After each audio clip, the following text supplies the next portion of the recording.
I was having a conversation, I don't know, a little while ago, and it was with a broker, and one of the things that kind of came up, and I know you guys are experts at this, is this idea of systems, and I'm always just baffled by how many brokers don't really have good systems in place, even though in theory they really should. I mean, you're working with independent contractors, and you've got a lot of different things coming at you all at once, and I don't know. I'd love to get kind of. I mean, you guys are kind of system guys. I'd love to get your thoughts on brokerages and systems and real estate and all that good stuff. So, um, yeah, Yeah. Yeah, I think sometimes it has to do with a couple of different things. One is cost of systems, and then the second thing is going to be implementation of systems.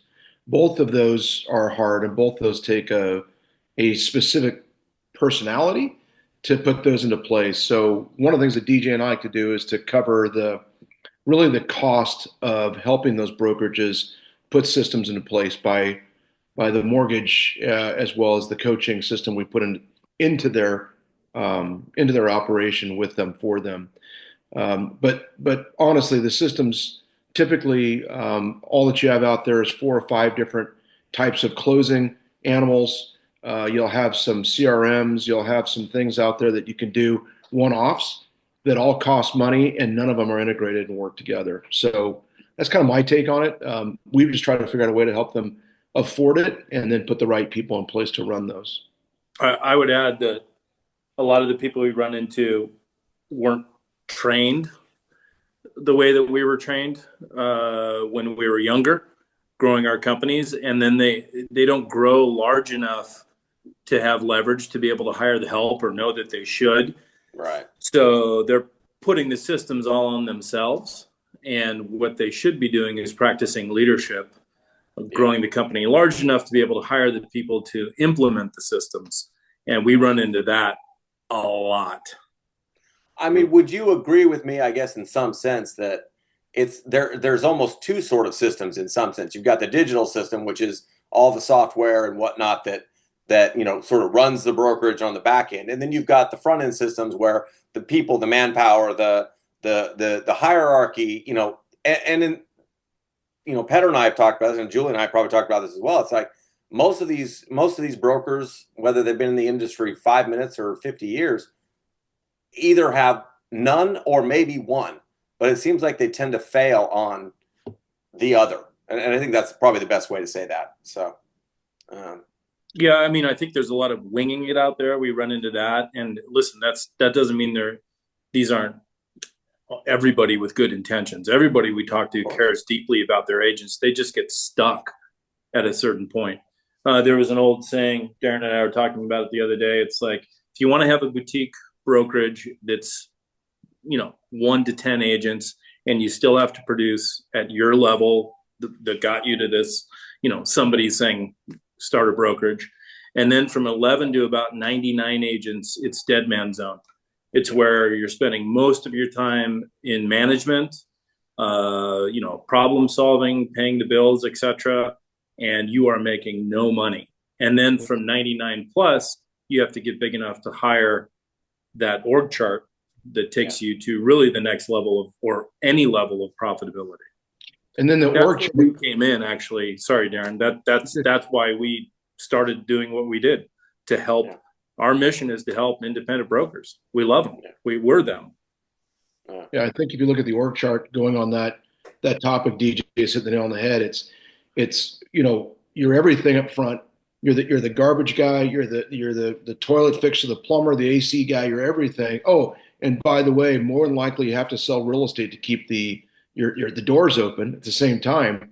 So now you have to put your suit on after you just changed the toilet paper roll. You move forward into that. Now your first hire, your second hire, your third hire. What does that look like?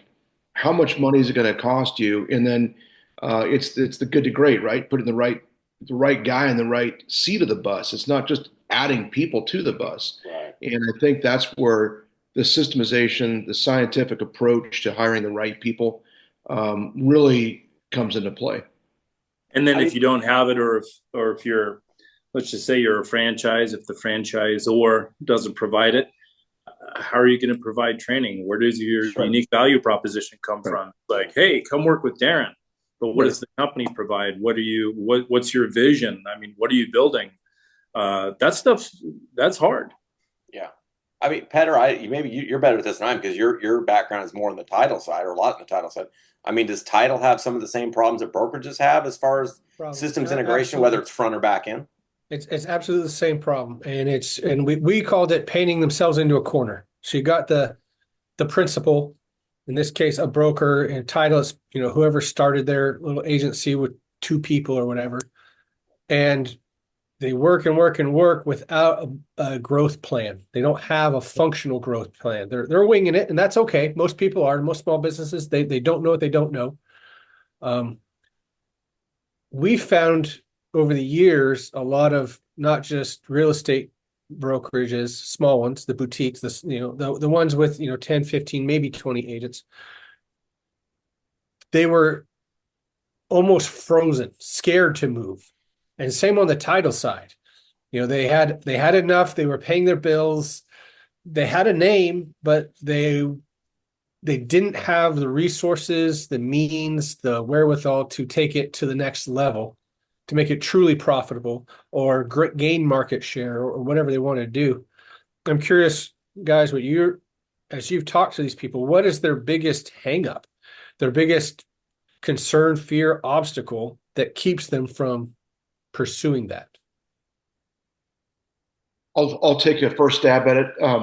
One of the things that we've seen is as we implemented even our model, there is a fear factor that the real estate company owner has, that their agents are going to leave, that they're not providing this, not providing enough of that. And it's turned into a features and benefit race to the bottom. And that altogether is typically not what real estate agents will leave for.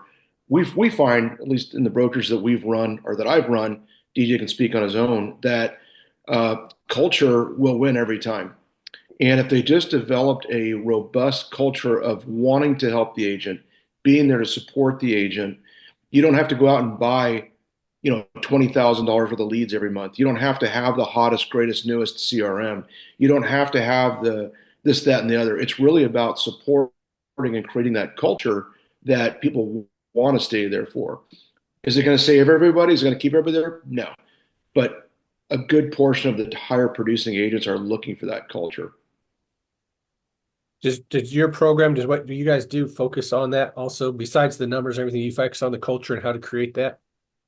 Yeah, that's part of the coaching system. DJ and I, we both run large real estate companies. We both run our own personal real estate companies. And if the culture is not there, it's really hard to get there. If the culture was there and the culture disappears, it's literally impossible to bring that back. We work real hard on keeping culture strong with the clients that we have. Yeah. In those 2 areas, I mean, certainly our bread and butter and where we got started after we sold our real estate companies was on the lending side, creating a unique model that allows independent real estate owners to have a mortgage branch that they can earn from, unlike an MSA or JV. Our guys actually earn quite a bit, and we have it set up in such a way that it can really change their profitability trajectory within 30 days. As soon as the first closings come through, let's call it 60 days, right? And then out of that came the need, everything that Darren just said. Once they started working with us, then the floodgates open. Like, what did you guys do in this scenario? Oh, how did you, change this in that office?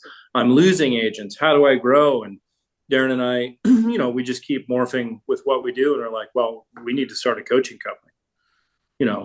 We need to help them. We need to offer stuff to their agents, to the leaders, help them develop now we help companies develop their own coaching companies. They just haven't, I don't know if they didn't see it as a piece they could do, didn't know how to do it. But when you close, as Darren likes to say, close the back door, so agents aren't leaving. So you create that culture, could be a culture of productivity, right, within your office. People want to be there. Then you can start to see real growth happen, net growth, not just growth where you're adding agents, but 10 agents are also leaving. And that goes down to, well, I'll end it on that, what I have to say there on this. I was a long time ago when I was learning how to grow a real estate office. I called I was stuck, and I called one of the master gurus that had trained me a lot on the East Coast. Her name was Kay. And I said, Kay, I'm stuck. I'm in my head. My company's not growing. And she said, agents join offices where other agents are joining. So you need to create everything, whether it's social media, whether it's getting back out there in the community. Maybe I'd stop doing some of those things at that time. The excitement around who's joining, who's new to the company, who's joining, what are we doing to grow? And you have to start that message within the particular town that I was in. And as soon as I did that, we started to grow again. Agents join offices that are growing. Agents leave offices that are dying.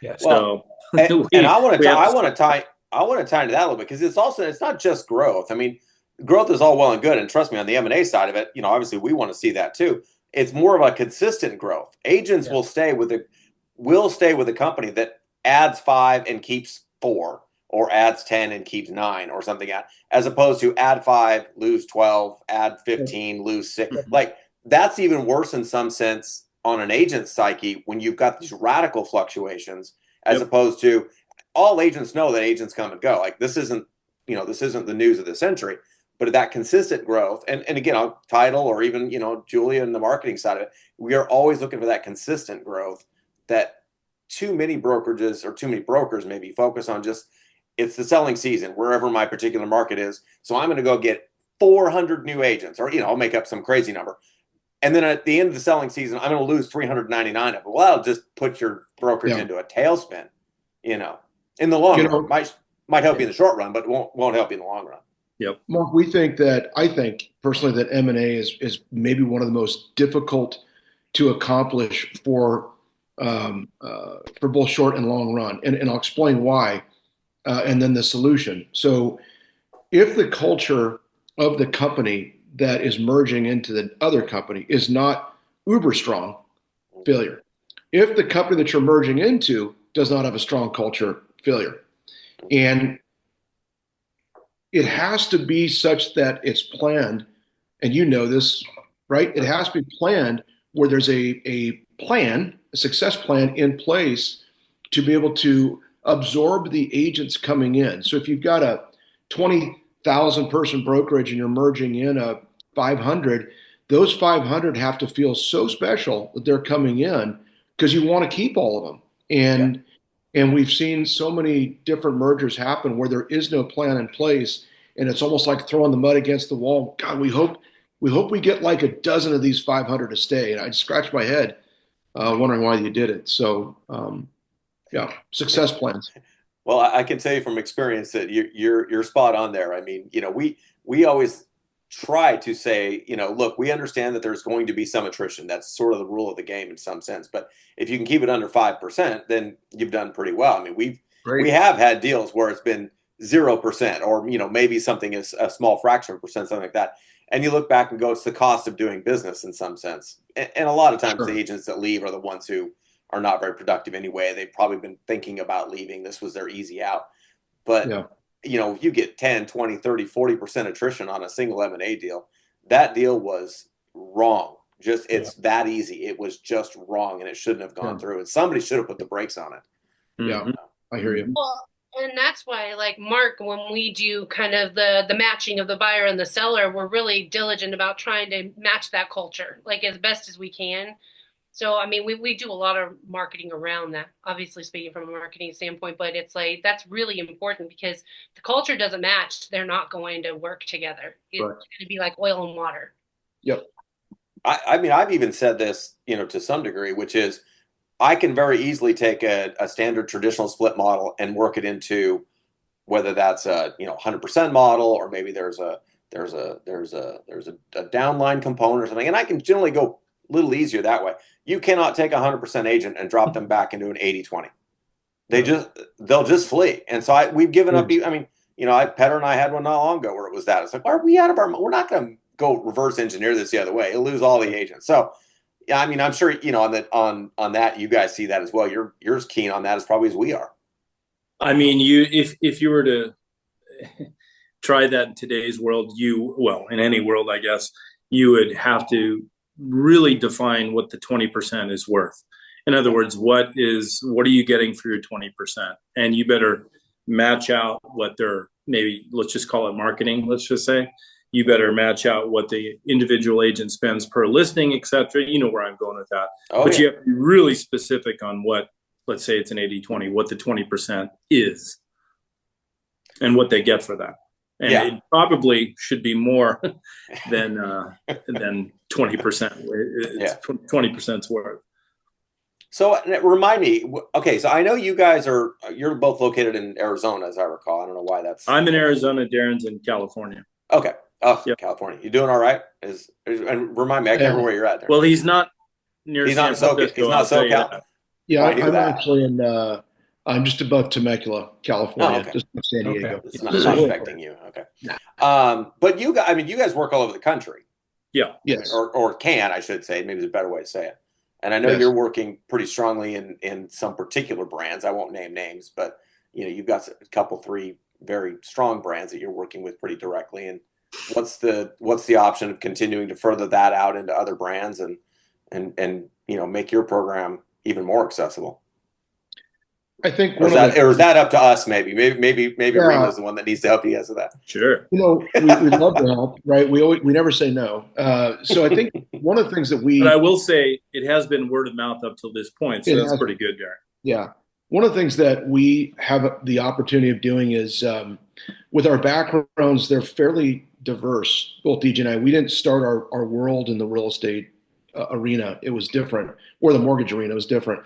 And so looking at a business on the financial side is probably my expertise. Looking at the business on the social side, system side, is probably going to be DJ's expertise. So when we go into a company, be it XYZ Real Estate, ABC Real Estate Company, we really have 2 different angles we can approach it. And no 2 companies are the same. And so the plan is very, very tailored to the specific needs of that real estate company. So I unfortunately don't have that box I can put everybody into and scale this thing to 1 billion real estate companies. It really is one-offs, and then we can put people into place to continue doing what we're doing or have started at that company. But yeah, I'll add on to that. We, just if anybody, listens to this and wonders, what that means, we'll get started in an area where there's a need. And we'll get results as quickly as possible. And we're very quiet about it. We go get our results. And then generally what we see is, the C-suite will come back and say, well, what about, can you do something in this area? Whether it could be growth or you guys say that you start coaching companies. What would that look like? And, I don't want to say we do it for very little upfront. Everything that we earn is based upon profit. Yeah. So, we're not there bleeding them dry to get started. I mean, Darren and I have worked years for free to get this to where it is now. So we just get results, and then we show them the results, and then generally they ask for more. And we just create things in areas that they aren't currently working on. Right. Like building a coaching company for their agents. Yeah. Well, and again, going back to the M&A side of it, those are some of the key factors that we look at as they're getting ready to make their exit strategy. Having those hard systems in place, having those coaching, having good trained agents. Again, it's not just dollars and cents. It's difficult sometimes to tell brokers that they go, well, here's my P&L. Okay, what am I worth?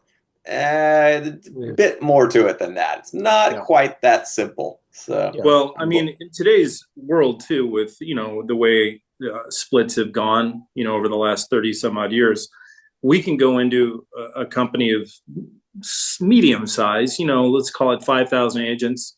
We can start with a couple of branches that doesn't cost them anything up front, build the branches, get them profitable. And then they can use the profit from those branches to literally build their own mortgage company, which we can do from scratch. And that is a profitable arena. Yeah. And I will say that one of the other things that's interesting in what we do is I guess we don't talk about this too much, but the loan originators. So when we're working on the loan side, building a loan company for a real estate company, what was it, Darren? 18 months ago, there was 495,000 loan originators in the country. They predict 2025 it'll be down to 80,000. It's about 90,000 loan originators left. So when we're building something, we get the best loan originators, in the area, and they are so grateful to have a pipeline, in this example of thousands of agents that they could build from. That business has suffered. No, yeah. The loan business, the individual loan originator has suffered. So we've been very fortunate in that we got to be part of, rebuilding people's lives on that side. Mark, I'd also add into that, if you want to really, if a company is, they want to show you their P&L and they say, Mark, what's this worth? Imagine if they have both a vertical and a horizontal structure of income in both ways, that now becomes considerably more worth than if they just had a real estate company that's working off a 80-20 split or whatever their split is with their agents. Oh, no, that's spot on. Again, Petter and I, and we're, WIT's one of the first things we look at is just, it's not just this, it's both. It's every direction. How is that company making money in a variety of boxes to just make them that much more profitable when they're ready to sell? An actual figure is we see a lot of companies, they're making somewhere less than $1,000 per transaction per agent. Let's call it Let's call it 500. And a lot of people don't even know that number, right? We run into that all the time. Darren has to put his accountant passed on and help them figure. They don't know that number. Yeah. So let's say it's 500. I can tell you without a shadow of a doubt, it's at least 4 times that per loan. So when we start to talk about loan conversions and how that increases profitability, and they now know they make $500 per agent or per closing on the agent side, and they know they make $2,000 per loan, it starts to change their perspective and their vision. And a lot of them start to get really excited. That's cool. That's very cool. Well, look, I appreciate you guys jumping on, just having a talk with us. And, obviously the biggest thing we want to do is get more incorporated with what you guys are doing, get our whole team kind of, up to speed on how they can, when they're working with brokers who maybe aren't quite ready to pull the trigger on getting out of the business, they can work with people like you to expand out or simplify or streamline or whatever that happens to be. And that's cool. I'm glad we're able to get together. Mark, look at it as the long-term strategy for some of these guys, right? So it may not be today, but look, I'm X amount of years old. There's only so long I'm going to run my real estate company. At some point, guys, I got to get out. And what's the exit strategy? There is none. The exit strategy is your book of business and your agent count and your ancillary business that you have going on. Let's build those to the hilt with these guys, help them out. It helps them with their exit strategy. So I think this works hand in hand that way. Yep. I real story, I won't say where, sent you guys an independent owner. She's owned the office for 25 years, well known in the area. When I talked to her, she says, I think I want to sell now. And, she's flipping around time frame. So she talked to you guys. She's like, I think I'm about 2 years away, but what I need to do is start my loan branch now.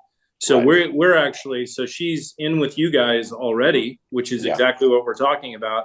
And we just launched her loan branch this week. So, she's got that breath of fresh air. She wants to sell at the right time for her, get profitable while she's doing it. It works. Well, real story on my end. I talked to a broker, it would have been 6 or 7 months ago now, something like that. And his exit strategy was, well, when I go face first onto the desk with a martini in my hand, I guess that's my exit. I'm like, that is not a good exit strategy, guys. Wow. And he had been losing like 25, 30 grand a month for the last 6 months. And I'm like, dude, seriously, we got to stop. Okay, I'm going to send you over to Darren and DJ. You got to recalculate. This is not going to work. That stinks. Anyway, so. All right, guys. Well, hey, I appreciate your help, and we're gonna do some links on everybody's companies so that when brokers or whatever we'll talk and Awesome. we'll keep everybody going. So Sounds Beautiful. good. good. Appreciate All right, it, guys. all right. Thanks. Thanks, guys. Okay. Thanks, guys. Okay.